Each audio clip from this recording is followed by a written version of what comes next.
Green card का इंतजार कर रहे लाखों भारतीयों के लिए मार्च 2026 का वीजा बुलेटिन एक बड़ा अपडेट लेकर आया है। खासकर EB2 इंडिया कैटेगरी में 11 महीने की बड़ी उछाल और EB1 इंडिया में 4 महीने की बढ़त ने कई एप्लीकेंट्स को फाइलिंग का मौका दे दिया है।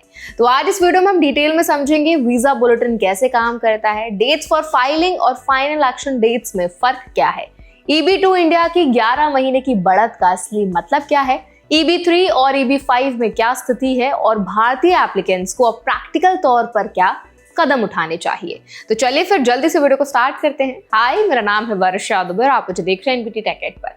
सबसे पहले समझ लेते हैं कि वीजा बुलेटिन होता क्या है। हर महीने US स्टेट डिपार्टमेंट एक वीजा बुलेटिन जारी करता है। इसमें बताया जाता है कि किस कैटेगरी और किस देश के एप्लीकेंट्स की प्रायोरिटी डेट तक गवर्नमेंट काम कर रही है। Employment based green card applicants के लिए ये सबसे अहम डॉक्यूमेंट होता है, क्योंकि इसी से तय होता है कि आप एडजस्टमेंट ऑफ स्टेटस फाइल कर सकते हैं या नहीं और आपका ग्रीन कार्ड अप्रूव कब हो सकता है। वीजा बुलेटिन में दो मेन चार्ट होते हैं, डेट्स फॉर फाइलिंग और final action dates. Dates for filing ये बताते हैं कि आप अपना एडजस्टमेंट ऑफ स्टेटस या इमिग्रेंट वीजा एप्लीकेशन कब जमा कर सकते हैं। फाइनल एक्शन डेट्स ये दिखाते हैं कि एक्चुअल में ग्रीन कार्ड अप्रूव कब किया जा सकता है। मार्च 2026 के लिए USCIS ने कंफर्म किया है कि एम्प्लॉयमेंट बेस्ड कैटेगरी में डेट्स फॉर फाइलिंग चार्ट का इस्तेमाल किया जाएगा। इसका मतलब है कि अगर आपकी प्रायोरिटी डेट उस कट ऑफ से पहले है जो डेट्स फॉर फाइलिंग में दी गई है, तो आप इस महीने फाइलिंग कर सकते हैं। अब बात करते हैं EB2 इंडिया की, जो सबसे बड़ी खबर है। EB2 इंडिया की dates for filing cut off अब 1 नवंबर 2014 तक आगे बढ़ गई है, यानी करीब 11 महीने की जंप।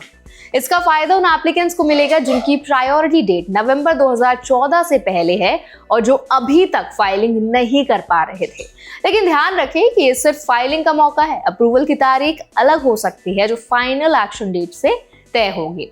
फाइनल एक्शन डेट्स के हिसाब से EB2 इंडिया अभी 15 सितंबर 2013 पर है।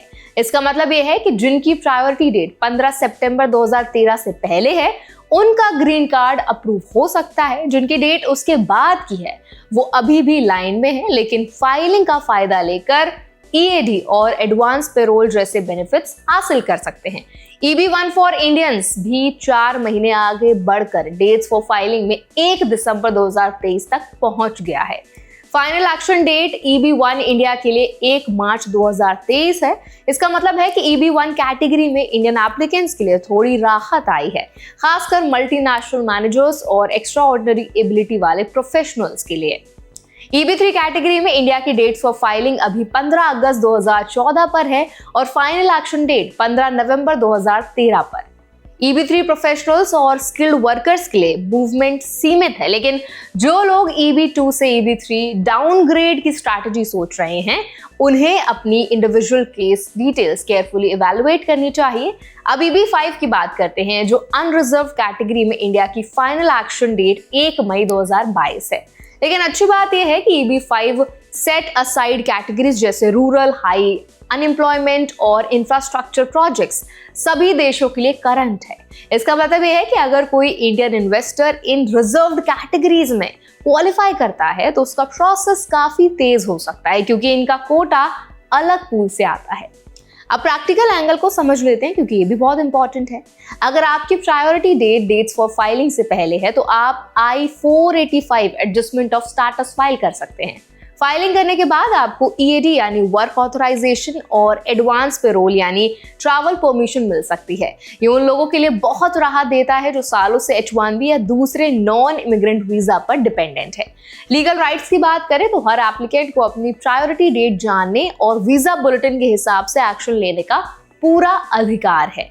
USCIS के रूल्स क्लियर है। अगर आपकी डेट करंट है और USCIS dates for filing chart allow कर रहा है तो आपका एप्लीकेशन एक्सेप्ट किया जाना चाहिए। अगर कोई एरर या अनजस्ट डिनायल हो तो मोशन टू रीओपन या अपील का ऑप्शन मौजूद होता है। इंडियन एप्लीकेंट्स के लिए सबसे जरूरी सावधानी यह है कि प्रायोरिटी डेट सही कैलकुलेट करें। PERM अप्रूवल या I-140 फाइलिंग डेट ही आपकी प्रायोरिटी डेट होती है। डॉक्यूमेंट्स अपडेटेड रखें, मेडिकल एग्जाम टाइमली कराएं और जॉब ऑफर वैलिड हो ये मेक श्योर करें। अगर एम्प्लॉयर चेंज हुआ है तो पोर्टेबिलिटी रूल समझें, खासकर AC21 प्रोविजन के तहत। ये भी याद रखें कि वीजा बुलेटिन फॉरवर्ड भी हो सकता है और पीछे भी जा सकता है, इसीलिए प्लानिंग फ्लेक्सिबल रखें। फाइलिंग का मौका मिले तो डिले ना करें, क्योंकि मूवमेंट कभी भी रुक सकता है। सोशल मीडिया रूमर्स पर भरोसा करने के बजाय ऑफिशियल वीजा बुलेटिन और USCIS वेबसाइट देखें। तो आई होप आज का वीजा बुलेटिन आपको काफी ज्यादा हेल्पफुल लगा होगा और कहीं ना कहीं आपके लिए राहत की सांस भी लेकर आया होगा। तो अगर आपको मार्च वीजा बुलेटिन पसंद आया हो, हेल्पफुल लगा हो, कुछ इन्फॉर्मेटिव लगा हो सीखने के लिए, तो उसको लाइक करें, शेयर करें। ऐसे और भी अपडेट्स के लिए, वीडियोस के लिए, इन्फॉर्मेशन के लिए हमारे चैनल NB Tech Ed को भी जरूर सब्सक्राइब करें।